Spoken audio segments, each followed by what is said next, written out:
गई हो।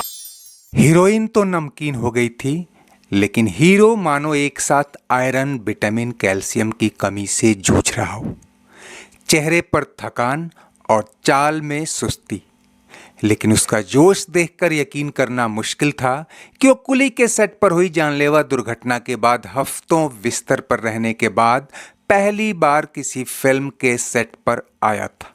समुंदर में नहा के और भी।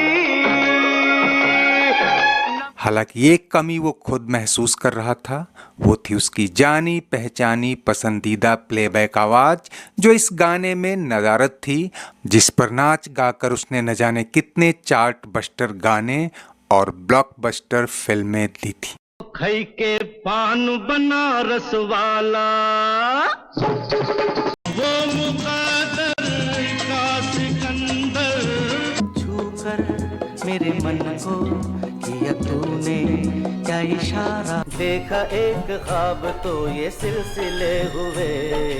और डायरेक्टर ने भी जानबूझकर इस हॉट रोमांटिक गाने से उसे रीस्टार्ट किया था, ताकि उसमें वही पुराना उत्साह, वही आवेग वापस लाया जा सके जो उसके घायल होने से ऐन पहले पर्दे पर दिखा था। आज रपट जाए तो हमें ना उठाइयो, अंग्रेजी में कहते हैं कि आई लव यू। और एक बार शूटिंग शुरू हुई तो डायरेक्टर ही नहीं, पूरा क्रू अमिताभ बच्चन का रुमानी और तूफानी अंदाज देखकर हैरान था। लगा है प्यार का वो रंग के रंगीन हो गई हो। लेकिन डायरेक्टर को अब भी ये बात कचोट रही थी कि काश ये गाना किशोर कुमार ने गाया होता, मगर किशोर तो अमिताभ संग कट्टी किए बैठे थे।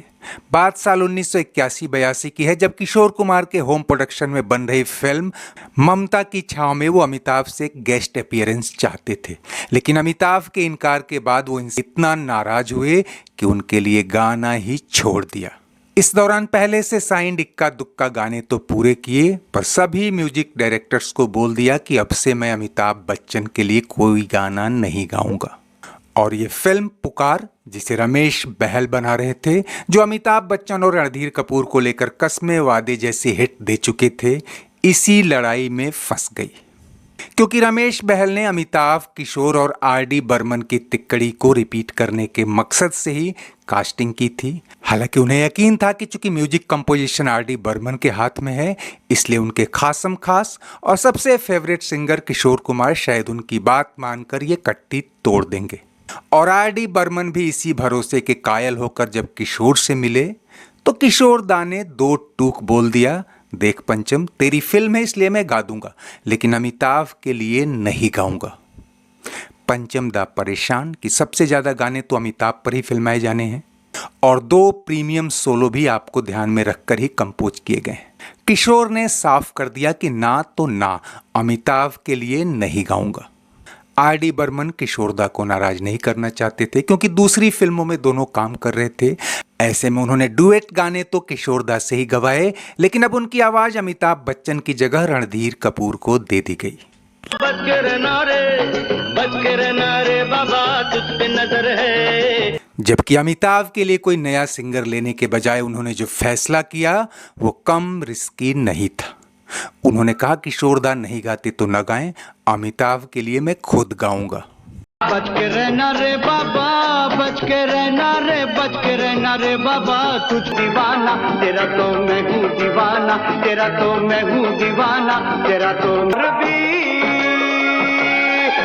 नमकीन हो गई हो। उस पर से एक गाना तो खुद अमिताभ बच्चन से गवाने का फैसला कर लिया। तू मैके मत जइयो मेरी जान, तू मैके। बर्मन दा के फैसले से पहले तो बहल सहमत नहीं थे, लेकिन पहले ही फिल्म कई मुश्किलों में घिरती जा रही थी और वो ज्यादा टकराव लेना नहीं चाहते। दूसरी तरफ वो इस बात से भी वाकिफ थे कि 1980 में आई multi starrer mega budget film Shaan के सबसे पॉपुलर गाने से किशोरदा के पीछे हटने के बाद खुद बर्मन ने ही अमिताभ को आवाज दी थी और ये गाना बेहद हिट हुआ था।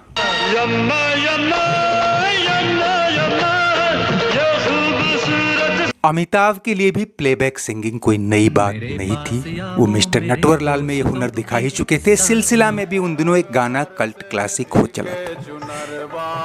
लेकिन डायरेक्टर तो क्या, खुद आर.डी. बर्मन ने भी नहीं सोचा था कि इस गाने में अमिताभ बच्चन पर्दे और पर्दे के पीछे दोनों ही मोर्चों पर छा जाएंगे।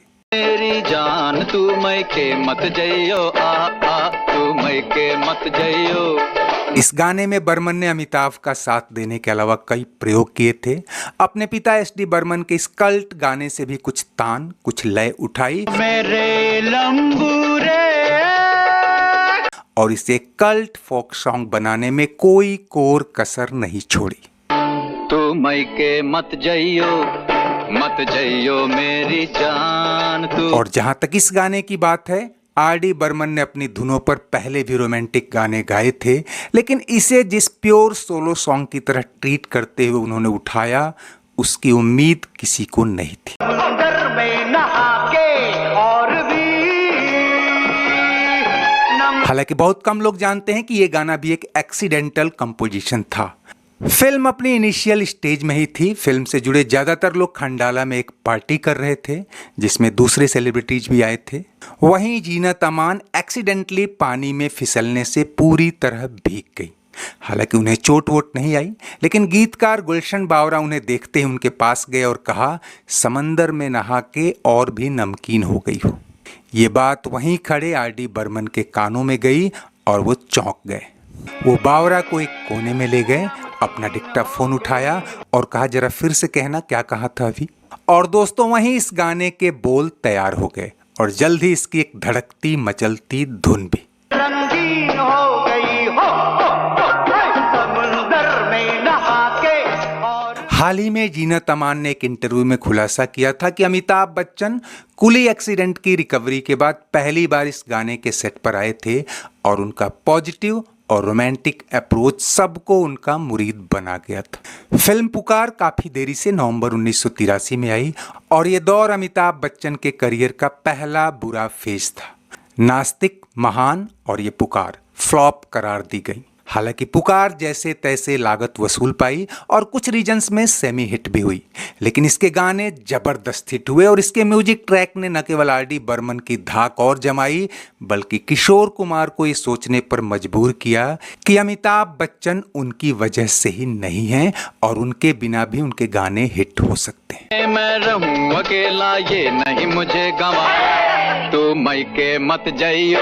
वो फेज था जब अमिताभ बच्चन की 3 फिल्मों की नाकामी के बाद राजेश खन्ना, जिनकी 3 फिल्में लगातार हिट हुई थी, अब उन पर तंज कसने लगे थे। लेकिन जैसे ही दिसंबर 83 में कुली आई और शब्बीर कुमार के गाए 8 गानों वाला म्यूजिक ट्रैक तो हिट हुआ ही, फिल्म भी ब्लॉकबस्टर हो गई। कई अटकलों को विराम लग गया। खैर, तब तक अमिताभ और किशोर कुमार में सुलह सफाई भी हो गई और उन्होंने शराबी जैसे चार्ट बस्टर म्यूजिक ट्रैक से वापसी भी की। लेकिन पुकार के गाने अपनी धुनों से ज्यादा प्लेबैक सिंगिंग के लिए भी फिल्मी इतिहास में दर्ज हो गए।